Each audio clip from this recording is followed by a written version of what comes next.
नमस्कार, मैं हूं अंकुर और आप देख रहे हैं सत्य हिंदी का न्यूज बुलेटिन। एक नजर अब तक की सुर्खियों पर। मध्य प्रदेश विधानसभा चुनाव के लिए 17 नवंबर को वोटिंग होनी है। वोटिंग से ठीक 6 दिन पहले शनिवार को बीजेपी ने अपना घोषणा पत्र जारी कर दिया है। मध्य प्रदेश की सत्ता में वापसी के लिए बीजेपी ने किसानों को 3100 रुपए में धान और 2700 रुपए में गेहूं खरीदने का वादा किया है।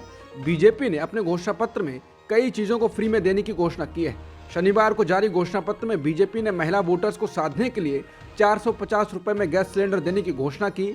अभी केवल लाडली बहना योजना की पात्र महिलाओं को ही 450 रुपए में गैस सिलेंडर मिल रहा है। इस योजना का लाभ पीएम उज्ज्वला योजना और लाडली बहना योजना की पात्र बहनों को मिलेगा। जनजाति वर्ग के लोगों के विकास के लिए 3 लाख करोड़ रुपए खर्च करने का वादा किया है। बीजेपी ने कहा है कि तेंदुपत्ता के लिए प्रति बोरा 4000 रुपए देंगे। एकलव्य विद्यालय हर एसटी ब्लॉक में बनेगा और मेडिकल कॉलेज भी बनाएंगे। स्कूली शिक्षा को कक्षा 12 तक फ्री किया जाएगा। हर डिवीजन में मध्य प्रदेश में एक आईटीआई खोलेंगे। एम्स के आधार पर अस्पताल डेवलप करा जाएगा। हर फैमिली को सरकारी या प्राइवेट क्षेत्र में जॉब दिलाई जाएगी। गरीब कल्याण के लिए चावल, दाल, गेहूं के साथ ही सरसों का तेल और शक्कर कम दाम पर दिया जाएगा। 6 न्यू एक्सप्रेसवे बनाए जाएंगे। 34 रेलवे स्टेशनों का नवीनीकरण और रीवा और सिंगरौली में 2 नए एयरपोर्ट बनाए जाएंगे। भोपाल, इंदौर के बाद ग्वालियर और जबलपुर में मेट्रो ट्रेन देंगे। अटल मेडिसिटी बनाएंगे। हेल्थ के लिए 20,000 करोड़ रुपए खर्च किए जाएंगे। समाजवादी पार्टी प्रमुख अखिलेश यादव ने एक वीडियो ट्वीट किया है जिसमें एक बीजेपी समर्थक रोते हुए कह रहा है कि अपनी सरकार में इतना जलील हुआ है आदमी, इतना तो सपा सरकार में नहीं हुआ था। प्रशासन दलालों के सामने काम नहीं कर रहा है। पूरी जिंदगी बीत गई भाजपा के लिए काम करते करते, ये दिन देखने के लिए बीजेपी समर्थक किसी केस की बात फोन पर कर रो रहा है। इसी वीडियो को ट्वीट कर अखिलेश यादव ने लिखा है कि जब भाजपा के अपने बरसों पुराने कार्यकर्ता आंसू बहा बहाकर भाजपा के भ्रष्ट शासन प्रशासन की सच्चाई बयां कर रहे हैं तो और किस सबूत की जरूरत है। अब जनता जाग गई है और भाजपा के झुटलावे बहलावे में आने वाली नहीं है। केवल आम जनता ही नहीं, इस बार तो भाजपा ही भाजपा को हराएंगे। दिल्ली के पूर्व डिप्टी सीएम मनीष सिसोदिया आज अपनी बीमार पत्नी से मिलने जेल से घर पहुंचे।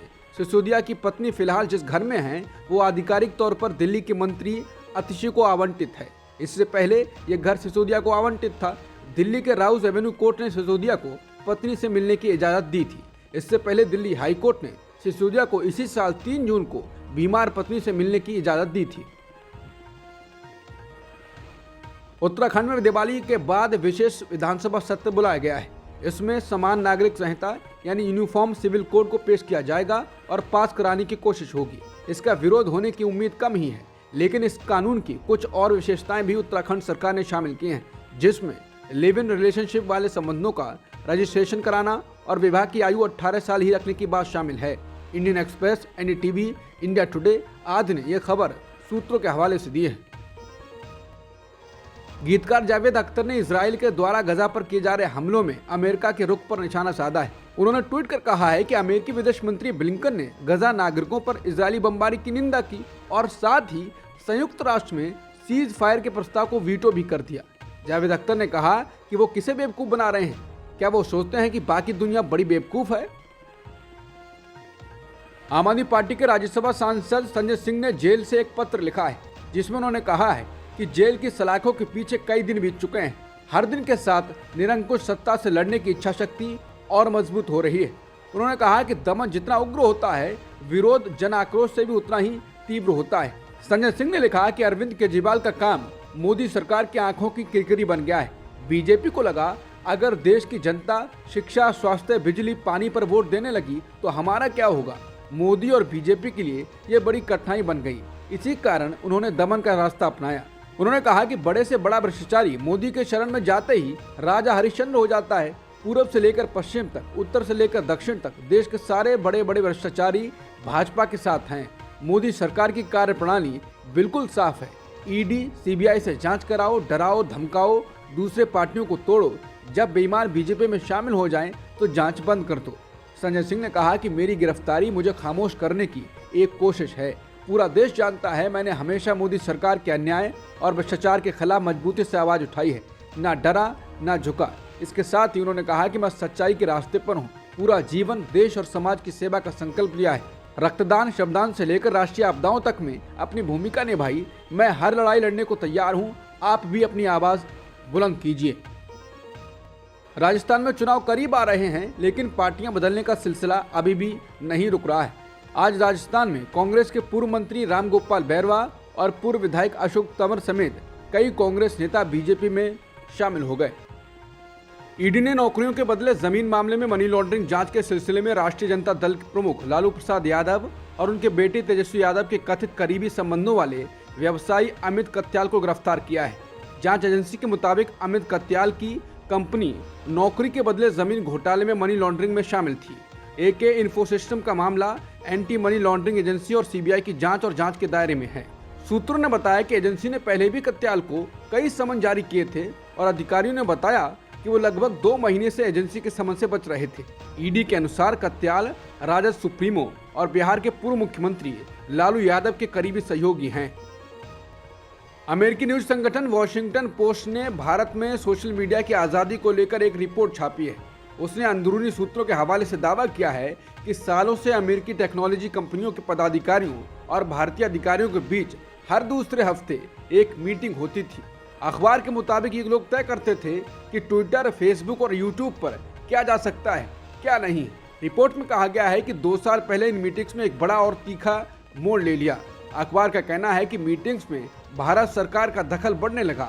जो अफसर पहले कुछ ट्वीट्स हटाने के लिए कहते थे, अब वो सीधे अकाउंट्स हटाने की बात करने लगे और 1-2 नहीं, सैकड़ों अकाउंट्स। नए नियम बने, ऐसे नियम जो पदाधिकारी सरकार की मांगों को अस्वीकार करते हैं, उन्हें जेल का जोखिम होने लगा। उनकी कंपनियों को भारतीय बाजार में बंद किए जाने की धमकियां मिलने लगी। कंपनी के पूर्व पदाधिकारियों ने वॉशिंगटन पोस्ट को बताया कि जो सोशल मीडिया कंपनियां इस तरह के सेंसर की मुखालफत करती थीं, वो सरकार के सेंसर के प्रति और सहिष्णु हो गई। ये सहिष्णुता खासकर के प्रधानमंत्री मोदी और भारतीय जनता पार्टी की आलोचना वाली पोस्ट हटाने की मांगों के लिए देखने को मिली। एक समय दुनिया भर में सरकारों के दबाव से लड़ने वाली कंपनी ने घुटने टेक दिए। रिपोर्ट के मुताबिक जनवरी में सरकारी आदेश के बाद ट्विटर और यूट्यूब ने मोदी पर बनी बीबीसी डॉक्यूमेंट्री को हटा लिया। अक्टूबर में दक्षिण एशिया में बहुलवाद और धार्मिक आज़ादी की वकालत करने वाले 2 अमेरिकी ग्रुप्स के खातों को ब्लॉक कर दिया गया। इसके इतर कथित तौर पर ट्विटर ने पीएम मोदी और उनके प्रशासन की आलोचना करने वाले पोस्ट और पत्रकारों के अकाउंट हटाए हैं। रिपोर्ट कहती है कि एलन मस्क की कंपनी खरीदने से 1 साल पहले ही प्लेटफॉर्म पर भारत सरकार की पकड़ मजबूत हो गई थी। मस्क के आने के बाद अपेक्षा की थी कि वो अभिव्यक्ति की आज़ादी के लिए लड़ेंगे, लेकिन वो भी कुछ खास मजबूत साबित नहीं हुए। फ्रांस के राष्ट्रपति इमैनुअल मैक्रों ने शुक्रवार देर रात बीबीसी को बताया कि इजरायल को गजा पर बमबारी करना और नागरिकों को मारना बंद करना चाहिए। बता दें, ऐसा करने वाले फ्रांस पश्चिमी देशों में पहला देश है। मैक्रों ने कहा कि बमबारी का कोई औचित्य नहीं था। उन्होंने कहा कि युद्ध विराम से इजरायल को फायदा ही होगा। उन्होंने कहा कि इजरायल के अपनी सुरक्षा के अधिकार को वो स्वीकार करते हुए हम उनसे गजा में इस बमबारी को रोकने का आग्रह करते हैं।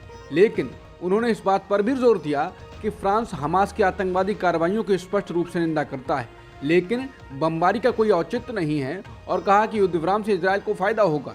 ये पूछे जाने पर कि क्या वो चाहते हैं कि अमेरिका और ब्रिटेन सहित अन्य नेता भी युद्ध विराम के उनके आह्वान में शामिल हों, मैक्रों ने कहा, मुझे उम्मीद है कि वो ऐसा करेंगे। स्थानीय मीडिया रिपोर्टों के अनुसार जापान के विदेश मंत्री योको कामिकावा ने कहा है कि उनका देश गजा पट्टी में गहराते मानवीय संकट को कम करने के प्रयासों में नेतृत्व करना चाहता है।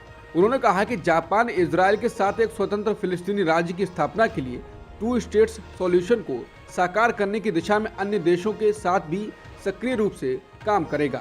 विदेश मंत्री ने कहा कि हमारा लक्ष्य मानवीय स्थिति में सुधार करना और कम समय में तनाव कम करने में मदद करना होगा। फिलिस्तीनी समर्थक प्रदर्शनकारियों ने गुरुवार को न्यूयॉर्क टाइम्स की लॉबी पर कब्जा कर लिया और मीडिया पर इजरायल हमास युद्ध के कवरेज में इजरायल के प्रति पूर्वाग्रह दिखाने का आरोप लगाते हुए गजा में तत्काल युद्ध विराम की मांग की। वो 1 घंटे से अधिक समय तक रुके और गजा में मारे गए हजारों फिलिस्तीनियों के नाम पढ़े, जिनमें कम से कम 36 पत्रकार भी शामिल थे, जिनकी युद्ध शुरू होने के बाद से मौत की पुष्टि हो चुकी है। इसके अलावा इजरायल के हमलों का विरोध करने के लिए हजारों लोगों ने मिड टाउन मैनहट्टन के माध्यम से मार्च किया। चीन में एक बार फिर कोरोना संक्रमण फैलने की खबर है। अक्टूबर महीने में यहां कोरोना संक्रमण के 209 मामले सामने आए थे। इस दौरान संक्रमण से 24 लोगों की मौत हुई है। हालांकि चीन में संक्रामक बीमारियों को नियंत्रित करने से जुड़े विभाग ने कहा है कि कोरोना की वजह से होने वाली सांस संबंधी दिक्कत से किसी की मौत नहीं हुई है। ये मौतें कोरोना और दूसरी बीमारियों की वजह से हुई हैं। इन मौतों के लिए अकेला कोरोना संक्रमण जिम्मेदार नहीं है। अमेरिकी राष्ट्रपति जो बाइडेन और चीन के राष्ट्रपति शी जिनपिंग आगामी 15 नवंबर को एक दूसरे से मुलाकात कर सकते हैं। अमेरिका और चीन में तनाव के बीच इस मुलाकात को बेहद अहम माना जा रहा है। आगामी बुधवार को होने वाली इस मुलाकात के लिए कैलिफोर्निया में तैयारियां की जा रही हैं। माना जा रहा है कि इस मुलाकात का उद्देश्य दोनों देशों के बीच संबंधों को सामान्य करना है। कहा जा रहा है कि दोनों नेता व्यापार, ताइवान और खराब अमेरिकी चीनी संबंधों को लेकर बातचीत के लिए मिलेंगे। ये लगभग एक साल में दुनिया की दो सबसे बड़ी अर्थव्यवस्थाओं के नेताओं के बीच पहली बातचीत होगी। आईसीसी ने शुक्रवार शाम प्रेस रिलीज जारी करके बताया है कि आईसीसी बोर्ड ने श्रीलंका क्रिकेट की मेंबरशिप निलंबित करने का फैसला किया है। इस प्रेस रिलीज में बताया गया है कि अंतर्राष्ट्रीय क्रिकेट परिषद का सदस्य होने के नाते श्रीलंका क्रिकेट अपने दायित्वों का पालन करने में विफल रहा है। आईसीसी का कहना है कि श्रीलंका अपने कामकाज को स्वतंत्र रूप से चलाने में सक्षम नहीं है और श्रीलंका क्रिकेट ये सुनिश्चित करने में सक्षम नहीं है कि वो श्रीलंका में सरकारी दखल के बगैर क्रिकेट के प्रशासन व नियमन जैसी जिम्मेदारियां निभा सके। अब तक की सुर्खियों में इतना ही। बाकी खबरों के लिए बने रहिए सत्यहिंदी.com के साथ।